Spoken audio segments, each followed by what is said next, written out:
میمون هرچی زشتر ادا اطوارش هم بیشتر. این ضرب المثل احتمالاً در سالهای حاکمیت آخوندهای دجال بیش از هر زمان دیگه تو تاریخ ایران مصداق پیدا کرده. تو خود دوران آخوندها هم خب این جناح شارلاتان و بزک کردهشون که اسم خودشونو میذارن اصلاح طلب دیگه شورشو در آوردن. فجیع ترین قتل عام نیمه دوم قرن 20 تو دوران همینا اتفاق افتاده، ولی به خودشون میگن اصلاح طلب.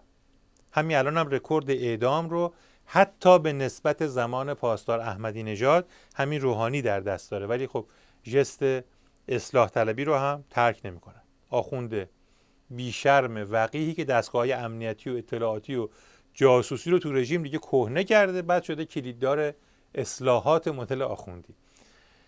حالا میخوام یک نمونه از ادا اطوار بیشتر از جانب میمون زشتر رو خدمتتون ارائه بکنیم از کارهای همین آخوند روحانی که از قضا یک ویژگی آخوندی دیگر رو هم بازتاب میکنه، اونم دست کج حتی در زمینه موزیک و تولیدات به اصطلاح هنری.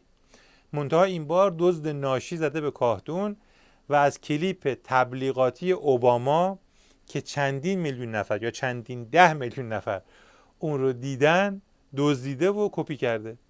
بعدم که تلویزیون‌های خبری مچش رو گرفتن، سازندش گفته من اصراری ندارم که بگم خلاقیتش از خودم بوده. نه تو رو خدا بیا اصرارم بکن بگو خلاقیتش از خودم بوده. حالا با هم ببینیم.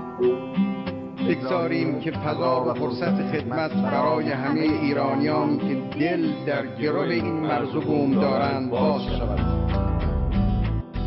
بگذاریم که شایستگان به ملت خدمت کنند. بگذاریم که سینه ها از کینه ها پاک شود. It was whispered by slaves and abolitionists as they blazed the trail toward freedom.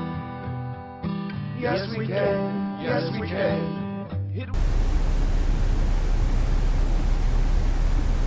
که دراز است ره مقصد و من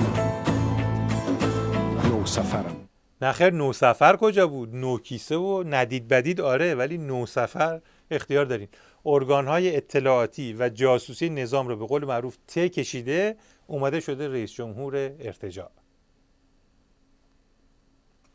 اگه اهل قصه نیستی ای که شادی